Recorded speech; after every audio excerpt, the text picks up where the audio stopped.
Nandito ka na naman? Inis na wika ni Esmeralda nang wala pang kalahating oras ay nasa opisina na naman niya si Russell. Kaya niyang sungitan to ng sungitan dahil tila wala namang epekto dito ang inis niya. Pero kung palagi sila magkakasama, ay may hirapan na naman siyang itanggi ang damdamin niya. Sa dami ng gwapong lalaking nakadaupang palad niya pati sa Amerika, iba talagang epekto ni Russell sa sistema niya. Kailangan kasama kita sa lahat ng lakad ko. Umirap siya sa sinabi nito dahil wala siyang balak magdidikit sa binata. Ano ka bata? Paano ka matututo kung nandito ka lang sa loob ng silid ng tatay mo? Nicholas is my husband. Wala ka ba talagang respeto sa asawa ko? Malaki ang problema ng kumpanya, simula sa sales, marketing, at lalong-lalo na sa finance. Patuloy nitong wika na hindi pinansin ng inis niya. Kailangang nakaharap ka sa lahat ng meeting at sa lahat ng pagtatanong ko sa mga empleyado.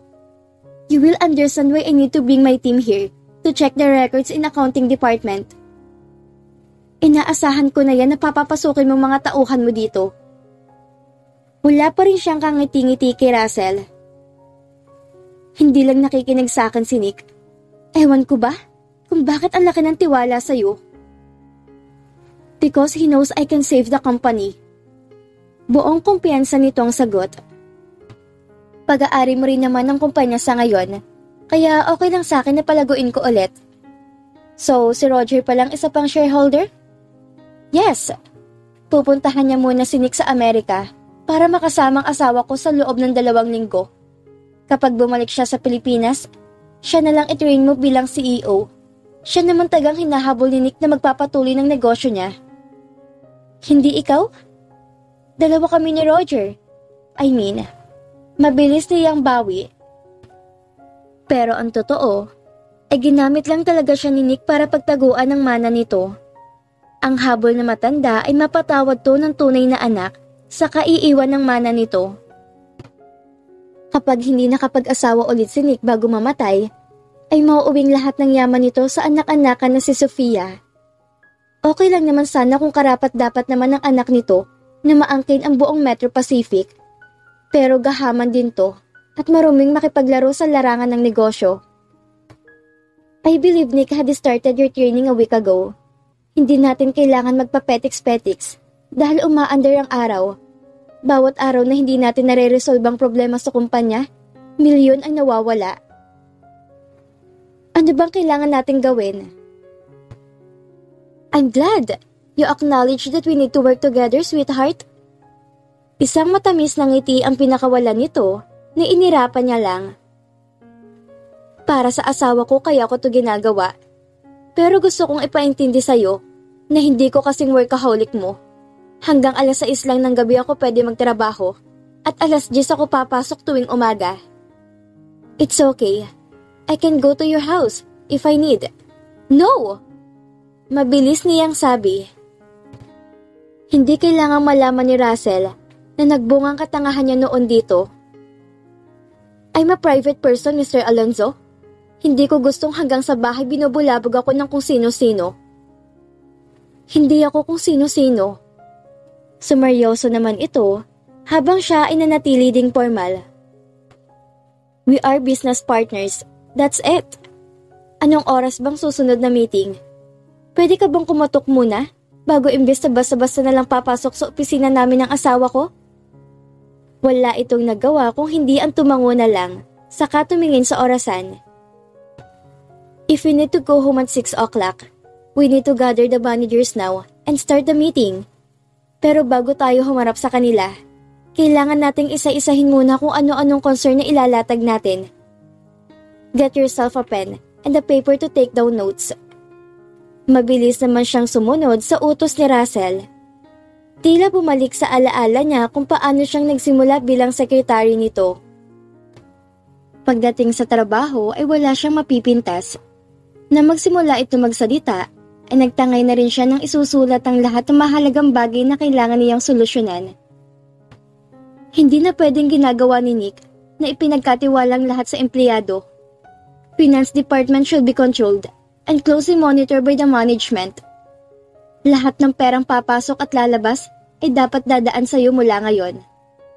I'm appointing you as the head of finance department. Bakit ako? Because you are part of the management. Ikaw na lang. Total kaya mong palitan kapag may nawalang pera sa vault.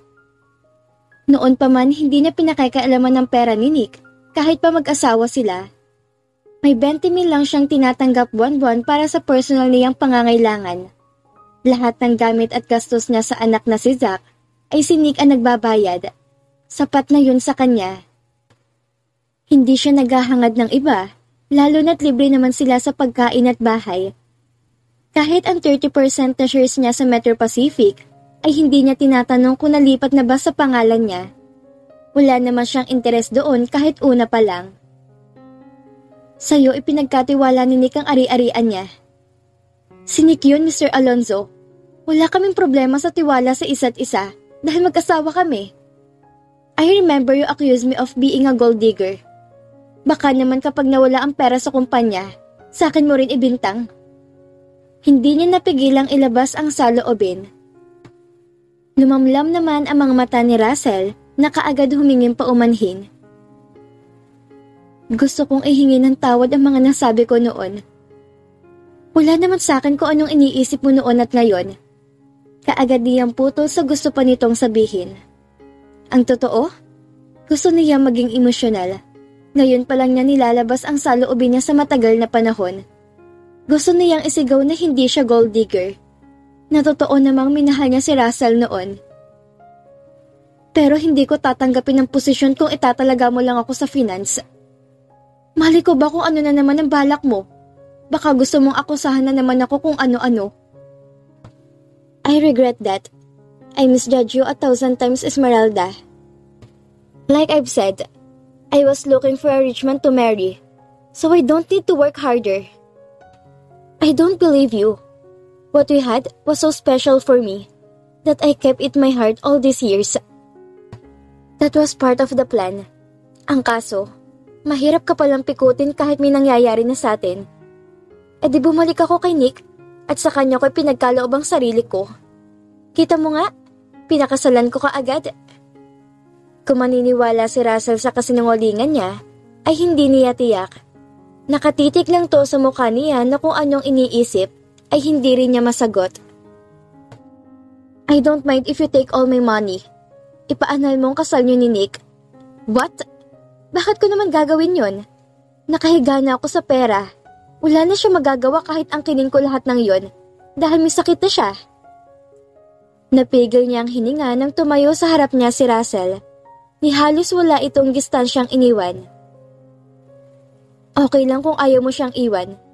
Basta nandito lang ako sa tabi mo. Ibibigay na lang kung anong hindi niya nagagawang ibigay. Nick has everything. Ano pa bang meron ka na wala siya? This.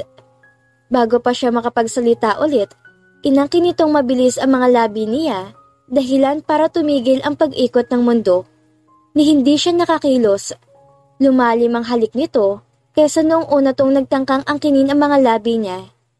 Nagunahan ang samot-saring damdamin na hindi niya kayang pangalanan ng iba.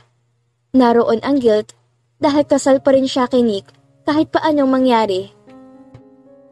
Pero mas naig ang pangangailangan ng katawan niya. Nakitagal na wala dahil si Russell lang ang makakapagbigay niyon. Gumapang ang kamay ni Russell sa liig niya pababa hanggang pumisilto sa dibdib niya. Gumapang kaagad ang init sa tiyan niya pababa. Kahit anong galit ang nararamdaman niya kay Russell, ay ito pa rin ang lalaking kayang bumuhay ng init ng kalamnan niya. Hindi niya kayang itanggi yon. Russell's arms had been her home few years ago. Kahit marami siyang suliranin noon, ay gumagaan ang pakiramdam niya kapag nasa mga bisig siya ni Russell. And she had not been home since 2 years ago. Wala ng inay niya. Malayo siya sa tiya Alma at kapatid niya.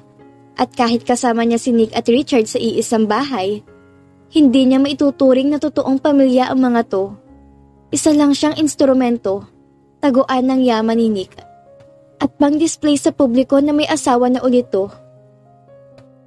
I can give what Nick can't, Esmeralda. Hinaplos ni Russell ang mukha niya, dahilan para bumalik ang paninindigan niya sa katawan. Pero huli na, para itulak to at magalit-galitan. Palagay niya ay alam rin ni Russell na matutunaw ang galit niya sa halik nito. Kaya rin namang ibigay ni Richard Russell. We've been lovers for how long? 1 year? Kumawala to sa pagkakayakap sa kanya, bago isinandal ang pang-upo sa mesa niya. Inayos niya rin ang sarili dahil nagusot na ang damit niya. At halos lumubog na siya sa executive chair ni Nick. I can be a substitute lover since he's away too. Kung kapilyuhan ang sumisilay sa mga labi nito ay hindi niya tiyak. Hindi ko gustong hilingin na lumalang sakit ni Nick. Pero sana mamalagi sila ng matagal sa Amerika nang mawala din sa landas kong Richard na yon. Kapag hindi sila makakauwi, kami ang bumabiyahe patungo New York, Russell. Kayo? Sino kayo? Muntik niya nang matampal ang sarili sa pagkadulas. Mabuti na lang hindi niya nabanggit ang pangalan ng anak. Nick's maids. Mabilis niyang sagot. Isinasama ko mga katulong ni Nick dahil ayaw niyang napapagod ako sa gawaing bahay. Matamis namang ngumiti si Russell. He treats you like a queen, ha? Kailangan na nating simulan ng meeting na matapos tayo ng trabaho, Russell. Pag-iiba niya sa usapan. Pumarmal naman ito at sinimulang i-discuss kung ano mga kailangan nilang asikasuhin. Pagdating niyang 5:00 ng hapon, ay inayos niya na ang gamit dahil miss na niya ang anak niya. Mula nang halikan at yakapin siya ni Russell, ay napagtanto niya kung gaano siya kalungkot, kung gaano niya kailangan na may taong yayakap sa kanya ulit kapag nangulila siya sa inay niya at kapatid. Si Zach lang ang pinaghuhugutan niya ng lakas simula nung masaktan siya sa pag-ibig niya kay Russell. Ibang saya din ang dulot ng anak niya na hindi niya masusukat. Pero iba pa rin palang pakiramdam na may mga taong gustong yakapin siya. Binuksan na naman ni Russell ang parte sa puso niya na nakakaramdam ng pangungulila. Ready to go? Nagulat pa siya nang biglang pumasok si Russell. Nakahanda ka agad ang pag-irap niya. I told you so many times to always knock at the door. Mabuti na lang wala akong sakit sa puso. Ihahatid na kita. Paalis na rin ako. I'm still waiting Richard's call. You can go ahead. Pagtataboy niya dito, kunyari abala siya sa telepono niyang naghihintay sa tawag ng doktor ni Nick. Ang sabi ko naman sa'yo, ako na lang muna habang wala siya. Hindi niya alam kung paano kakawala dahil itinukod ni Russell ang 2 braso sa magkabilang armrest ng executive chair. Pumupuno na naman sa sistema niya ang mabango nitong hininga. Lumayo ka nga! Gaano ba kayo katagal mag-uusap ng Richard na yon? I'll wait outside, but I will take you home. Hindi mo ko kailangang ihatid dahil may driver kami ni Nick. At pagpepestahan lang tayo ng media kapag nalaman nila magkasama tayo hanggang sa labas ng opisina. Who cares about them? Ayokong gumawa ng issue na madadala na naman sa alanganin ang Metro Pacific, Russell. But publicity will not do good for the company. Alam kong wala kang pakaalam kung lumubog at tuloy ang magsarang kumpanya. Pero ito lang ang meron kami, Nick. Ganyan ka ba talaga ka-selfish? Tila tinamaan naman to sa mga sinabi niya dahil pumormal ang mukha nito. I'll see you tomorrow. Hindi niya ito tinapunan ng tingin nang lumakad ito palayo hanggang makalabas to sa pinto. Isang malalim na buntong hininga ang pinakawalan niya bago tumayo. Nasa labas na ang driver at hinihintay na siya sa parking lot. Kung hanggang kailan niya matitiis ang panunokso ni Russell ay hindi niya masagot. Pero kaninang nasa meeting sila, ay may babaeng nag-pop up sa telepono nito na tawag ng tawag. Hindi naman to mauubusan ng babaeng mababalo sa pagkagusto dito. Wala na dapat siyang puwang dahil may asawa na siyang tao. At dapat lang na wala rin tong puwang sa buhay niya. Kung sana'y hindi puro kumpanyang iniisip ni Nick, baka sakaling masaya naman ang buhay may asawa niya, kahit pa triple pa sa pagitan ng edad nila. Babalik ka ulit sa Metro Pacific? Napapabayaan mo ng trabaho mo dito sa Sihada, Russell. I have an important meeting with the sales team at lunch. Si Mateo na munang bahala dito, Dad. Nilinis niya ang gamit sa mesa at kinuha ang laptop niya. Ano ba talagang plano mo sa buhay? Esmeralda is married to Nick. There's no way she would run back to you. Get a life, son. There are plenty of fish in the sea. Hindi niya itinatago ang tunay niyang damdamin sa daddy niya. Simula nang ipahanap niya si Esmeralda, hanggang sa mabalitaan nilang nagpakasalto kay Nick, nakita nito kung paano siya nagdusa. Totoo ang balita na nagpapagamot si Nick sa Amerika. Kailangan ni Esmeralda ng tulong ko. Nick's planning to make Esmeralda the next CEO. Anong alam ni Esmeralda sa pamamalakad sa kumpanya? It's good news if that's the case. Casual na sagot ng daddy niya. Bali-balita na sa mga negosyanteng pagpapagamot ni Nick, bagamat walang kumpirmasyon mula sa matandang negosyante noon. Alam ng daddy niya yon, kaya't hindi na ito nagulat. Hindi rin siya naniniwalang ikinatutuwa ng ama ang balitang iyon. Wala sa lahi nila ang gustong ikinatutuwang kasawian ng iba, kahit pa noon pang nakatunggali sa negosyo ang mga Chu. It's good news, because I was able to buy shares of stock. Panghuli na ang Metro Pacific sa linya ng local airline sa bansa at wala na to kinikita sa loob ng 6 na buwan. Kapag nagtuloy-tuloy pa, ay tuloy ang magsasara ang kumpanya. Kailangan kong isalba yun kung hindi ay mawawala ng trabahong napakaraming empleyado. I'm happy to hear your intention, Russell. However, I have this feeling to have a hidden agenda. Tell me the truth. Is it about your concern with the employees? Or it also about Esmeralda?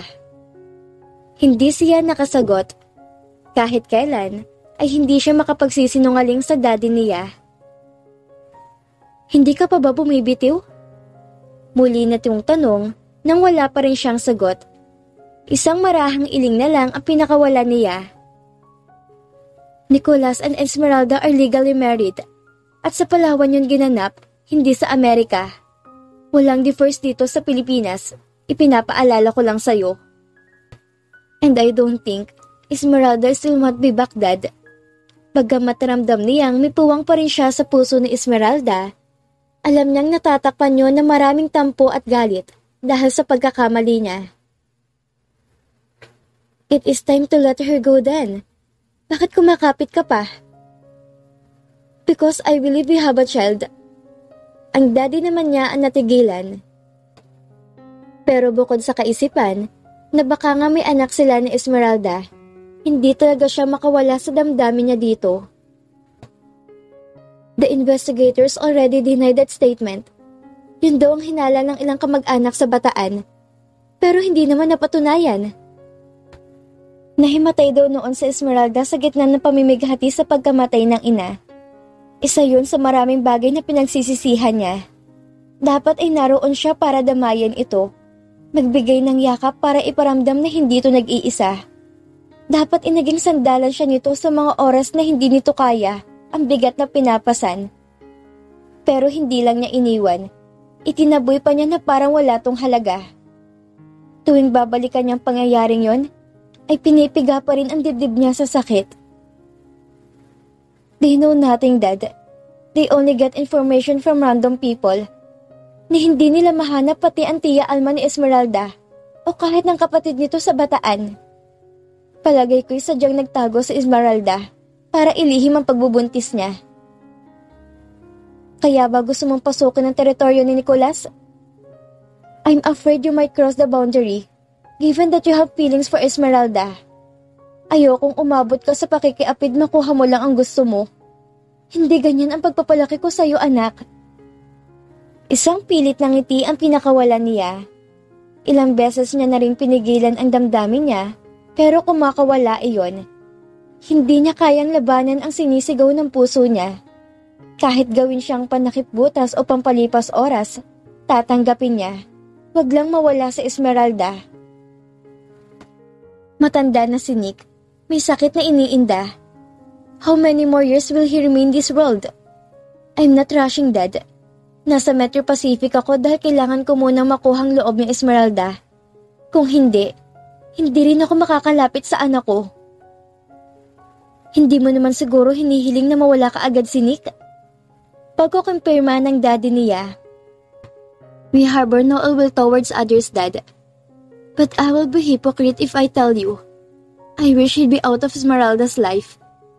Russell, I only need to be with Esmeralda, even just a business partner. Pagsisinungaling niya, tiyak na masesermonan siya ng todo kapag nalaman ng mga magulang na lumagpas na siya sa hindi dapat. Esmeralda's kisses were intoxicating him. Parang alak na kahit mapait ay masarap palaging natitikman. I remember when your mother hated me for so many reasons. Ngumiti naman ang daddy niya habang binibigyan siya ng payo. Isinusumpa ko rin sa sarili ko na gagawin ko ang lahat. Mapatawad lang ako at tanggapin ako ulit. But your mother was single at that time. Esmeralda is married now. Isusuko niyo ba ang damdamin niyo kay mami noon kung nagkataong ikinasal na siya sa iba? Balik niyang tanong sa daddy niya. Isang buntong hininga ang sinagot nito. Sa sobrang pagmamahal ko sa kanya, hindi nga siguro. But I don't deserve for that to happen to you, son. Don't worry about me, Dad. By the way, is it okay if I assign Mateo to be the acting CEO of Sehadar Airlines for a while? Walang namamahala sa opisina niya na sa palagay ko'y maraming anomalyang nagaganap. Kung si Esmeralda lang, ay kayang-kaya pang paikutin ng ulo ng mga empleyado ni Nick. Saring malalim na buntong hininga ang pinakawalan ng ama bago tumayo. Alam niyang labag sa loob nito ang desisyon, wala lang magawa dahil matigas ang ulo niya. On one condition, Russell. By all means, Dad. Sa bahay ka uuwi gabi-gabi. Gusto ko nakikita kung anong kalagayan ng bunso kong anak. I'm almost 30 years old, Dad. Isang mahinang tawa ang pinakawalan niya, pero hindi ngumiti ang ama. Noong nakaraan hindi ka umuwi sa bahay, ay may kinulokohan kang babae. Idinaan nito sa biro ang sagot.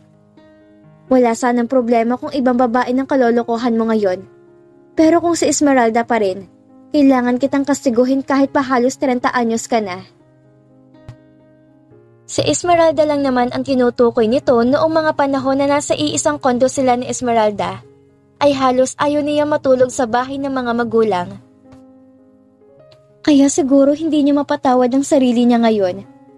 Kung ganon katindi ang damdamin niya sa babaeng minamahal, paano pinakawalan niya lang to dahil sa maling paratang?